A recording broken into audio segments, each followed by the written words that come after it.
El Pecio, de Guy de Maupassant. Ayer fue 31 de diciembre.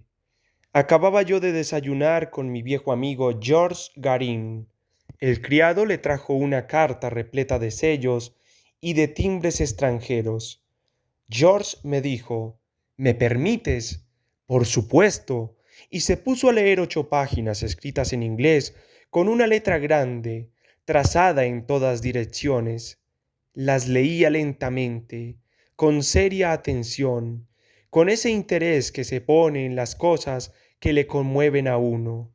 Luego dejó la carta en una esquina de la chimenea y dijo: Mira, esta es una curiosa historia que no te he contado nunca, una historia sentimental que me sucedió precisamente a mí. Fue en verdad una extraña noche vieja la de aquel año.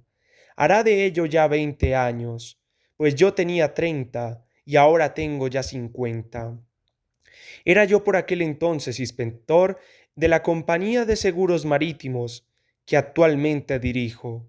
Me disponía a pasar en París la festividad de Año Nuevo, puesto que se ha convenido en hacer de este día un día festivo, cuando recibí una carta del director en la que me ordenaba partir de inmediato hacia la isla de Red, donde acababa de encallar un buque de 3 palos de Saint-Nazaire, asegurado por nosotros.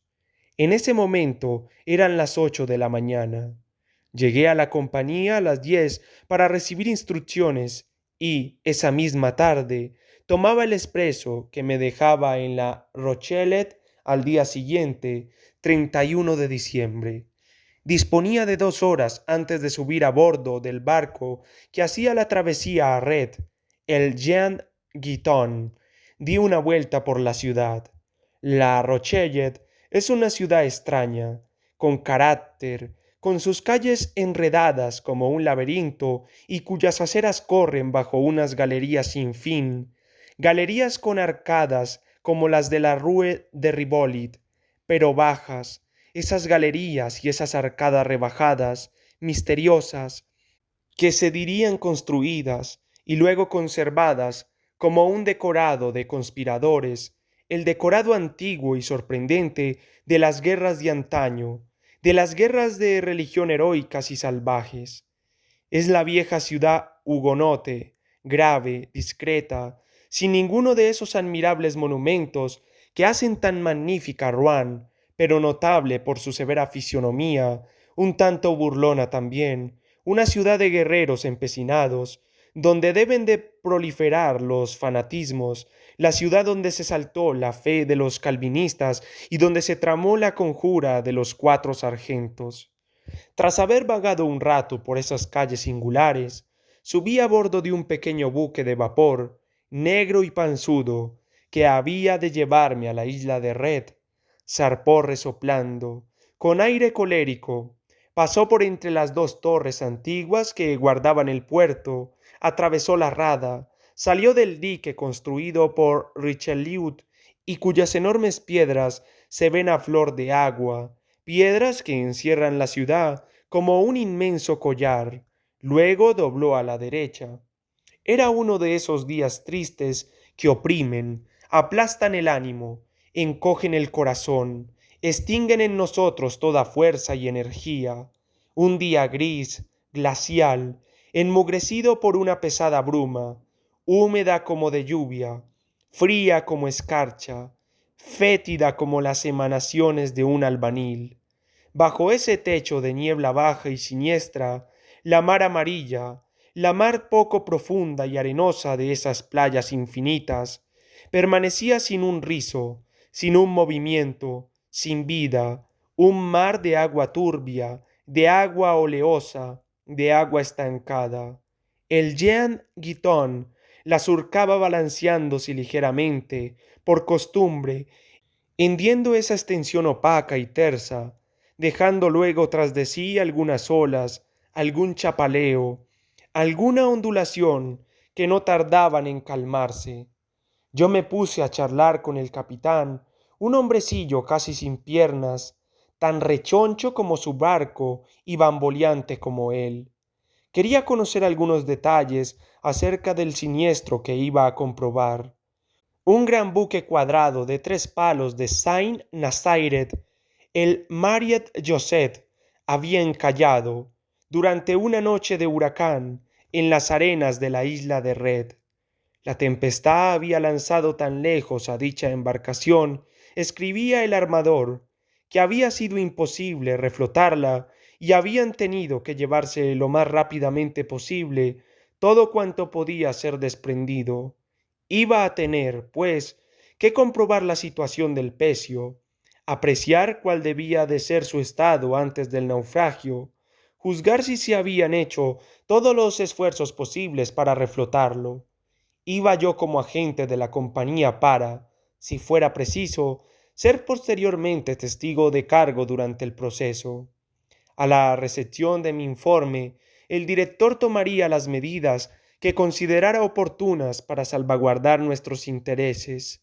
El capitán del Jean Guiton conocía perfectamente el asunto, tras haber sido llamado a tomar parte con su navío en los intentos de salvamento. Me contó el siniestro, muy simple por otra parte. El Mariet Joseph, empujado por una furiosa ventolera, perdido en la noche, navegando al azar por un mar espumoso, un mar de sopa de leche, como decía el capitán, había acabado encallado en esos inmensos bancos de arena que convierten las costas de esa región en las horas de marea baja, en verdaderos saharas ilimitados. Mientras hablábamos, yo miré alrededor y delante de mí. Entre el océano y el cielo plomizo había un espacio libre en el que la mirada alcanzaba lejos. Estábamos costeando una zona de tierra. Pregunté, ¿es la isla de Red? Sí, señor. De improviso el capitán, alargando la mano derecha delante de nosotros, me indicó, en pleno mar, una cosa casi imperceptible y me dijo, ahí tiene su barco. ¿El Marie Joseph? Sí. Yo estaba estupefacto.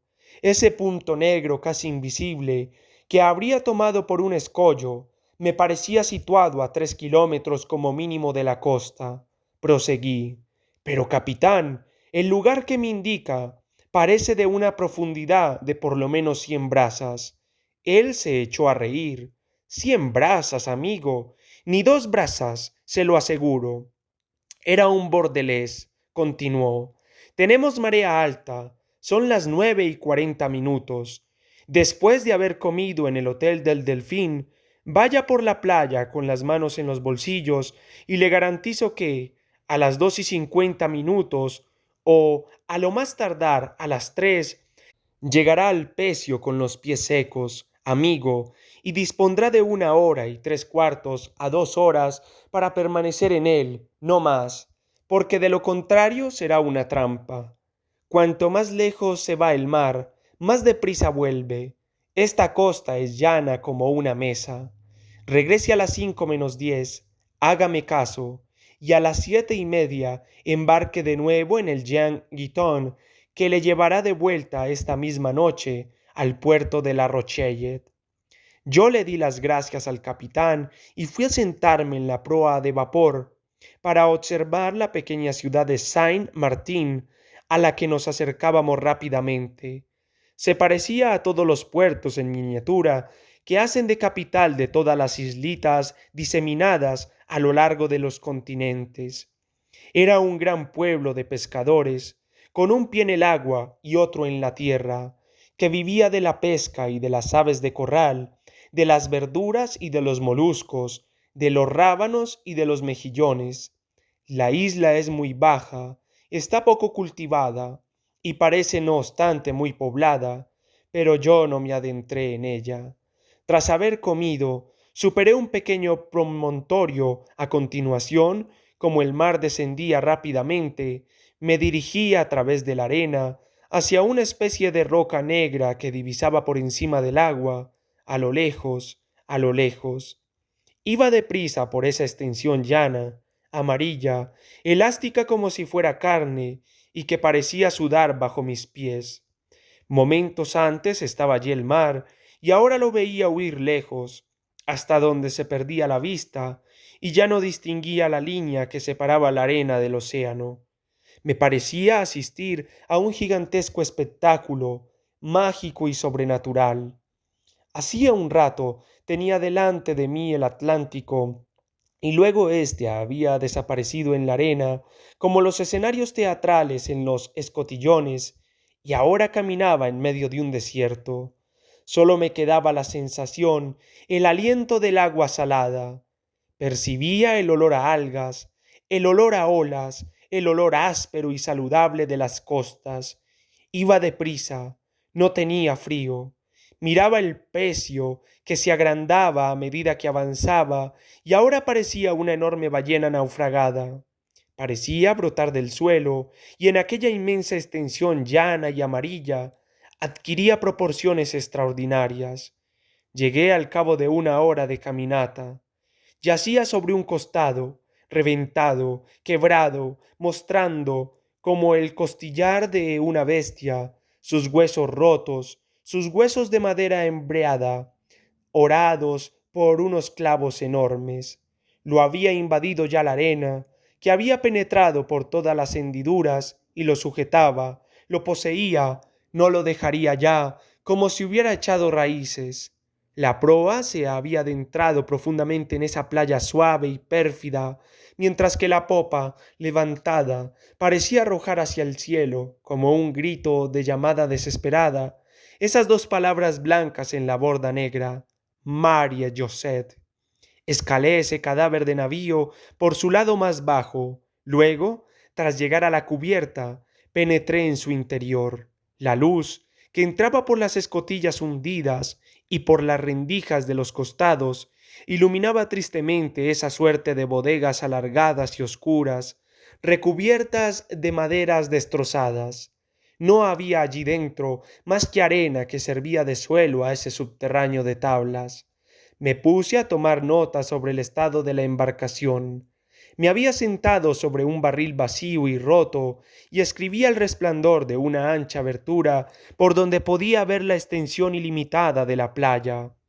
Un singular estremecimiento de frío y de soledad recorría mi piel de tanto en tanto, y a ratos dejaba de escribir para escuchar el ruido vago y misterioso del pecio, un ruido de cangrejos que raspaban el revestimiento con sus ganchudas pinzas, el ruido de los 1000 pobladores del mar instalados ya dentro de aquel cadáver, y también el ruido tenue y regular de la teraza que roe sin cesar con su chirrido de tijera, todos los viejos maderámenes que agujerea y devora, y de pronto oí unas voces humanas muy cerca de mí.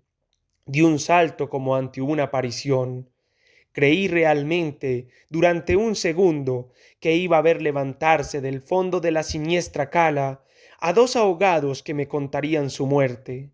No tardé mucho, en verdad, en trepar a la cubierta a fuerza de brazos y vi de pie, en la proa del navío, a un señor alto con 3 muchachas, o más bien a un inglés alto con 3 missets. Sintieron, seguramente, más miedo aún ellos que yo al ver surgir rápidamente a ese ser sobre el buque de 3 palos abandonado. La más joven de las muchachas echó a correr. Las otras dos se cogieron a su padre de una brazada. En cuanto a él, se quedó con la boca abierta. Fue el único signo que dejó traslucir su emoción. Luego, tras unos segundos, dijo: «Oh, señor, ¿ser usted el propietario de esta embarcación?» «Sí, señor». «¿Poder visitarla?» «Sí, señor». Entonces pronunció una larga frase inglesa, de la que sólo capté esta palabra: «Gracious», repetida varias veces. Como buscaba un lugar por el que trepar, le indiqué el mejor y le tendí la mano. Subió. Luego ayudamos a las 3 chicas tranquilizadas. Eran encantadoras, sobre todo la mayor, una rubiecita de unos 18 años, lozana como una flor, y tan fina, tan graciosa. Es cierto que las inglesas bonitas tienen aspecto de tiernos frutos de mar. Se hubiera dicho que ésta acababa de salir de la arena y que sus cabellos habían conservado su matiz. hacen pensar, con su exquisita lozanía, en los delicados colores de las conchas rosáceas y en las perlas nacaradas, raras, misteriosas, abiertas en las profundidades ignotas de los océanos. Hablaba un poco mejor que su padre, y nos hizo de intérprete. Hubo que contar con todo por menor el naufragio que me inventé, como si hubiera asistido a la catástrofe. Luego, la familia al completo descendió al interior del pecio, una vez que hubieron penetrado en esa sombría galería, apenas iluminada, lanzaron unos gritos de asombro y de admiración. Y de repente el padre y las tres hijas tenían en sus manos unos cuadernos que llevaban escondidos sin duda dentro de sus grandes ropas impermeables, y comenzaron al mismo tiempo cuatro croquis a lápiz de aquel lugar triste y extraño. Se habían sentado, unos al lado de los otros, sobre una viga que sobresalía, y los cuatro cuadernos sobre las 8 rodillas se cubrían de pequeñas líneas negras que debían de representar el vientre entreabierto del Marie Josette. Mientras trabajaban, la mayor de las muchachas se hablaba conmigo, que seguía inspeccionando el esqueleto del navío. Me enteré de que pasaban el invierno en Biarritz y que habían venido expresamente a la isla de Red para contemplar ese buque de 3 palos embarrancado. Esa gente no tenía nada de la altivez inglesa, eran sencillos y honestos chiflados, de esos eternos seres errabundos de los que Inglaterra llena el mundo.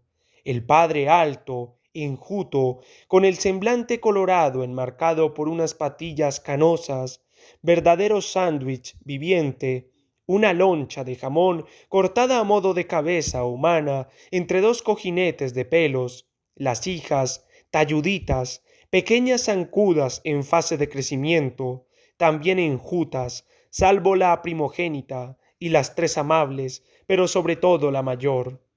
Tenía ésta una manera tan graciosa de hablar, de contar, de reír, de comprender y de no comprender, de levantar la mirada para preguntarme, unos ojos azules como el agua profunda, de dejar de dibujar para imaginar, de ponerse de nuevo al trabajo y de decir yes o no, que me habría quedado un tiempo indefinido escuchándola y mirándola. De repente murmuró: yo sentí un pequeño movimiento en el barco. Presté oídos y enseguida distinguí un ligero ruido singular continuo. ¿Qué era? Me levanté para ir a mirar por la abertura y lancé un fuerte grito. El mar nos había alcanzado, iba a rodearnos. Nos fuimos inmediatamente a cubierta. Era demasiado tarde. El agua nos rodeaba y corría hacia la costa con una rapidez prodigiosa. No, correr no corría, se deslizaba, se arrastraba, se extendía como una mancha desmesurada. Apenas unos centímetros de agua cubrían la arena, pero ya no se veía la línea fugitiva del imperceptible oleaje. El inglés quiso lanzarse al agua, yo le retuve. La huida era imposible, a causa de las marismas profundas que habíamos tenido que circundar a la ida y en las que caeríamos a la vuelta. Hubo en nuestros corazones un minuto de horrible angustia. Luego la pequeña inglesa se puso a sonreír y murmuró: nosotros ser los náufragos. Me dieron ganas de reír, pero me oprimía el miedo, un miedo cobarde, espantoso, ruin y solapado como ese oleaje. Todos los peligros que corríamos se me representaron al mismo tiempo. Tenía ganas de gritar ¡socorro! ¿Pero a quién? Las dos jóvenes inglesas estaban acurrucadas contra su padre, que miraba, con ojos consternados, el mar desmesurado en torno a nosotros. Y caía la noche, tan rápida como el océano ascendente, una noche plomiza, húmeda, helada. Dije: no queda más remedio que quedarse en este barco. El inglés respondió: oh, yes. Y allí nos quedamos un cuarto de hora, una media hora, no sé, la verdad, cuánto tiempo mirando a nuestro alrededor esa agua amarilla que se adensaba, remolineaba, parecía burbujear, parecía jugar sobre la inmensa playa reconquistada. Una de las muchachas tuvo frío y se nos ocurrió la idea de volver a bajar para ponernos al abrigo de la brisa ligera, pero helada, que nos rozaba y nos punzaba la piel. Me incliné sobre la escotilla. El navío estaba lleno de agua. Entonces tuvimos que acurrucarnos contra la borda de popa, que nos servía un poco de resguardo. Ahora nos envolvían las tinieblas, y permanecimos apretados los unos contra los otros, rodeados de sombra y de agua. Yo sentía temblar contra mi hombro el de la pequeña inglesa, cuyos dientes castañaban a ratos, pero también sentía el dulce calor de su cuerpo a través de las telas, y este calor me resultaba delicioso como un beso. No hablábamos ya, permanecíamos inmóviles, mudos, agazapados como bestias dentro de una zanja en las horas de huracán. Y sin embargo, a pesar de todo, a pesar de la noche, a pesar del peligro terrible y creciente, yo comenzaba a sentirme feliz de estar allí, feliz del frío y del peligro, feliz de esas largas horas de sombra y de angustia que había que pasar sobre aquella tablazón tan cerca de esa linda y graciosa muchacha. Me preguntaba por qué me embargaba esa extraña sensación de bienestar y de alegría. ¿Por qué? ¿Quién sabe? ¿Por qué ella estaba allí? ¿Quién era ella? ¿Una joven inglesa desconocida? No la amaba, ni siquiera la conocía, y sin embargo me sentía enternecido, conquistado. Me hubiera gustado salvarla, consagrarme a ella, hacer mil locuras. ¡Qué cosa más extraña! ¿Cómo es posible que la presencia de una mujer nos trastorne de tal modo? ¿Acaso es el poder de su gracia que nos envuelve, la seducción de la preciosura y de la juventud que nos embriaga como lo haría el vino? ¿No es más bien una especie de contacto del amor misterioso, que busca sin descanso unir a los seres, que pone a prueba su poder apenas se ha puesto frente a frente al hombre y a la mujer, llenándoles de una emoción confusa, secreta, profunda, tal como se riega la tierra para que broten las flores? Pero el silencio de las tinieblas se tornaba pavoroso, el silencio del cielo, pues oíamos en torno a nosotros, incierto, un ligero, infinito rumor, el rumor vago del mar que subía y el chapaleo monótono de la corriente contra el barco. De repente oí unos sollozos. La más pequeña de las inglesas lloraba. Entonces su padre quiso consolarla y se pusieron a hablar en su lengua, que yo no comprendía. Adiviné que intentaba tranquilizarla y que ella seguía teniendo miedo. Le pregunté a mi vecina: ¿Tiene usted frío, Miss? Oh, sí, tener frío. Quise dejarle mi abrigo, pero ella rehusó. Pero yo me lo había quitado ya. La cubrí con él a pesar suyo. En la breve lucha toqué su mano, lo cual me provocó un estremecimiento agradabilísimo en todo el cuerpo. Desde hacía unos minutos el aire se estaba volviendo más impetuoso, el chapaleo del agua más fuerte contra los costados del navío. Me enderecé. Un gran soplo rozó mi rostro. Se estaba levantando el viento. El inglés se dio cuenta de ello al mismo tiempo que yo y se limitó a decir: «No pintar nada bien esto para nosotros». Seguramente no pintaba nada bien. Era la muerte segura si unas olas, aunque fuesen unas olas débiles, venían a abatir y sacudir el pecio, tan roto y desencajado, que la primera ola algo fuerte lo haría papilla. Entonces nuestra angustia fue en aumento, segundo a segundo, con las ráfagas cada vez más fuertes. Ahora la mar rompía un poco, y yo veía en las tinieblas unas líneas blancas aparecer y desaparecer, líneas de espuma, mientras que cada ola golpeaba la quilla del Maria Josette, la agitaba con un breve estremecimiento que nos llegaba hasta el corazón. La inglesa temblaba. Yo la sentía estremecerse contra mí y tenía unas ganas locas de cogerla entre mis brazos. Allá lejos, delante de nosotros, a derecha e izquierda, y también detrás, brillaban unos faros en la costa, unos faros blancos, amarillos, rojos, giratorios, semejantes a unos ojos enormes, a unos ojos de gigante que nos miraban, nos acechaban, esperaban ávidamente que desapareciéramos. Uno de ellos sobre todo me irritaba. Se apagaba cada 30 segundos para volver a encenderse a continuación. Era exactamente como un ojo, con su párpado que bajaba sin cesar sobre su mirada de fuego. De rato en rato, el inglés encendía una cerilla para consultar la hora. Luego volvía a guardarse su reloj en el bolsillo.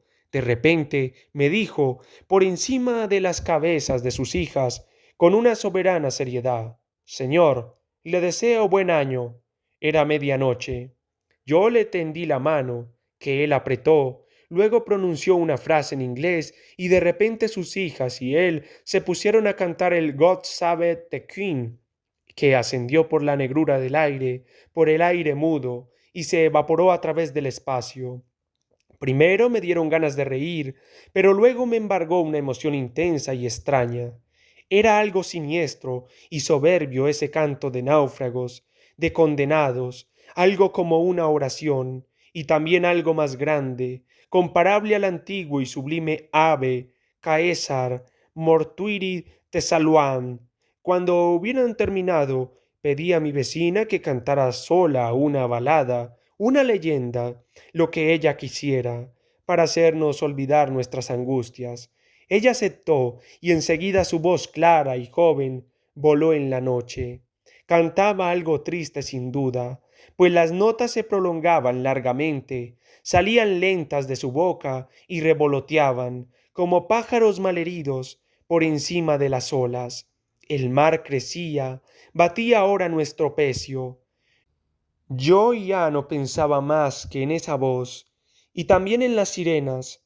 Si hubiera pasado una barca cerca de nosotros, ¿qué habrían dicho los marineros? Mi espíritu atormentado se extraviaba en el sueño. Una sirena no era, en efecto, una sirena, esa hija de los mares, la que me había retenido en ese navío carcomido y que, dentro de un rato, iba a hundirse conmigo entre las olas, pero de repente rodamos los cinco por la cubierta, pues el María Josette se había sentado sobre su costado derecho.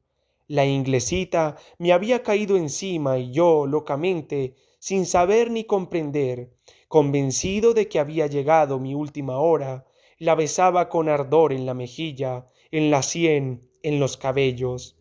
El barco no se movía ya, así como tampoco nosotros. El padre dijo: —¡Cate!